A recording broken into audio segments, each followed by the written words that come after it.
So this guy right here, Eric. He's not even recording. He's playing Noble Knights. So I'm here to do a deck profile. This is Jewish Kid 92. He's too shy. He's too shy for the camera, and he's too shy to do his own deck profile. So I'll be doing it for him. Get down, Caleb. Jewish Kid 92. You're gonna get so criticized. See, that's what 3 Merlins. Criticize other people, like. This is a good deck profile. I don't think you're gonna be dealing with this more. 3 Noble Knight Boars. Same thing with your beef with Monica, like. 3 Madrot. 2 Dryston. A lot of people only play one of this, but I've convinced my friend else to decide to play 2 of this because he lacks, in certain situations, the deck lacks to remove your opponent's field. Or deal with it at least. 2 Noble Knight Brothers. A lot of people are only playing one of him. I've considered. I've just told my friend to play 2 because he'll draw it first turn. It allows you to get your Exceed playoff immediately, but then you lack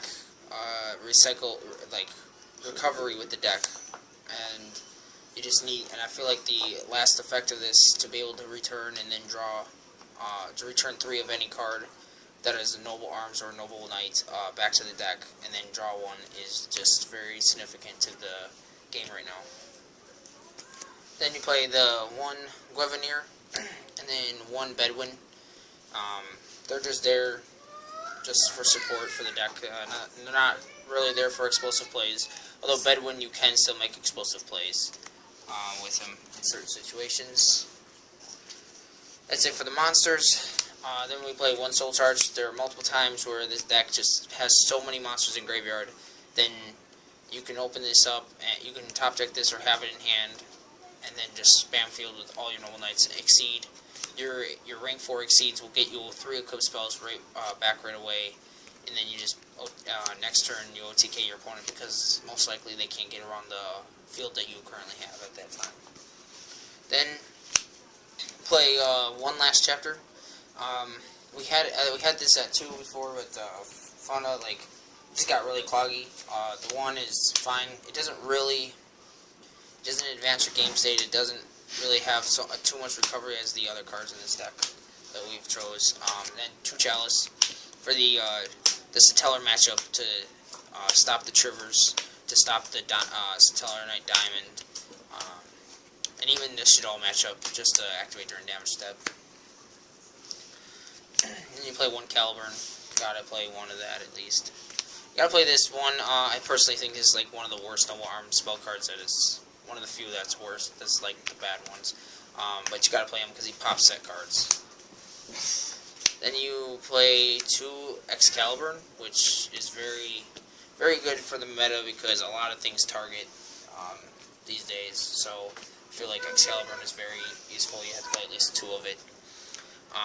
Also 2 Gallatin. A lot of people only play 1 Gallatin, but 2 is very good because Noble Knights, they struggle unless you go into your Exceed. They only have a 1700 attack monster. At least then they can put 2 of these on, boost them up by 2000, swing over, and Shaddolls and a lot of decks will struggle over just even that.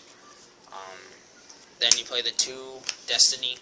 I think it's a good number. 2 is always a good number. I feel 3 is always cloggy. Then you play 3 MST, you got to, because Vanity's Emptiness. This deck just loses to Vanity's skill drains, so I feel like you have to play 3 MST.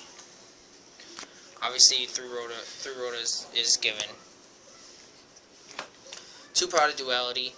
The Pot of Duality gives you your equip spell cards if you need it, if you draw bad, or even if you're Noble Knights.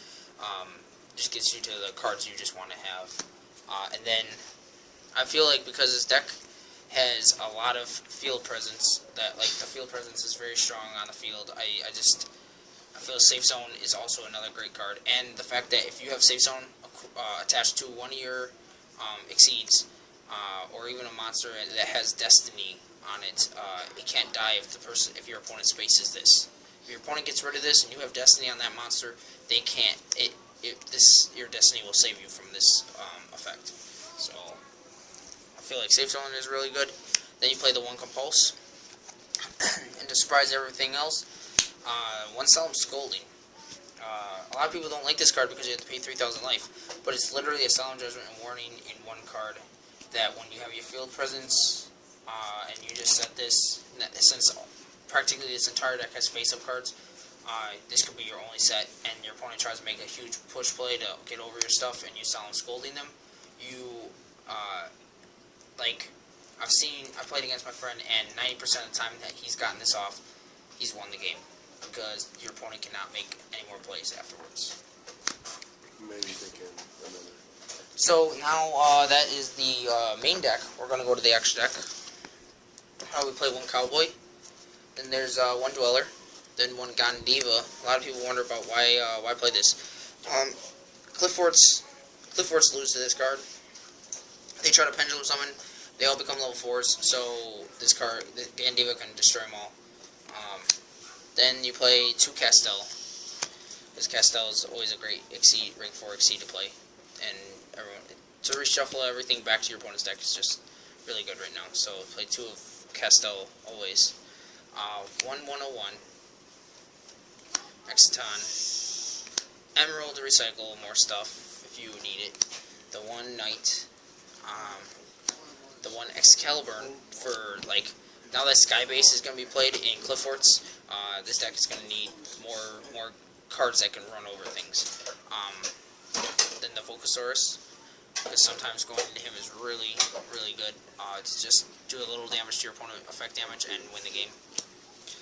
Then you play two of the rank 4 Noble Knight Exceeds, and then two of the rank 5s for the Noble Knights.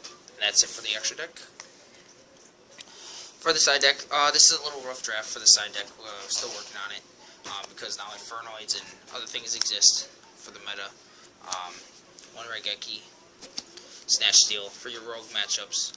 I've suggested to put a third one of this Excalibur in your side deck, because for Burning Abyss matchups, I feel like Destiny is not a very valid card against the Burning Abyss matchup.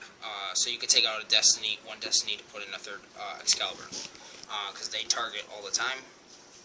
And then you play a third Destiny for your other matchups, like just rogue matchups, like maybe if you play against Fire Kings that want to destroy everything, or just natural things. You'll know when the time comes what decks you play. Then you play two Swords at Dawn. Is what it's called. Yeah, at Dawn. It allows you to choose a warrior, I believe, in your grave, as well as an equipped spell.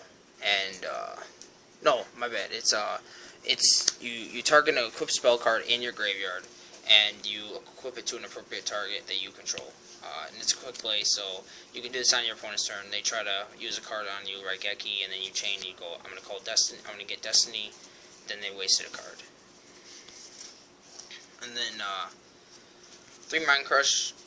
Mind Crush, I feel like in this meta is always good, and with everything, adding cards to their hand is just to know your opponent's hand, because when you discard, they have to reveal unless Snatch Steal is the one you choose, or like stuff that's limited that we know we cannot play more of. Then 3 Wiretap for like just really heavy back row decks like Centellar Knights. I wouldn't really suggest it in Burning Abyss. Like, maybe you could try it, but I don't know how that matchup would work with this. I've tried it in my deck, and it doesn't do as much as I thought. Then 3 Mirror Force for Cliff Forts. This card is so underrated right now that I feel like when you play it, your opponent will lose, because they're not ever expecting this card. A lot of times in this game right now, no one expects Battle Traps, because Battle Traps are good, but then people are worried too much about them getting MST'd before they get a chance to use them, not realizing how devastating these cards can actually become when they're activated. So yeah, that is the Noble Knight deck profile for the January 2015 Secrets of Eternity support. I know there wasn't any support that came in for Noble Knights, but because that's pretty much done and finished. But to prepare for the meta, I feel like Noble Knights still have a great chance.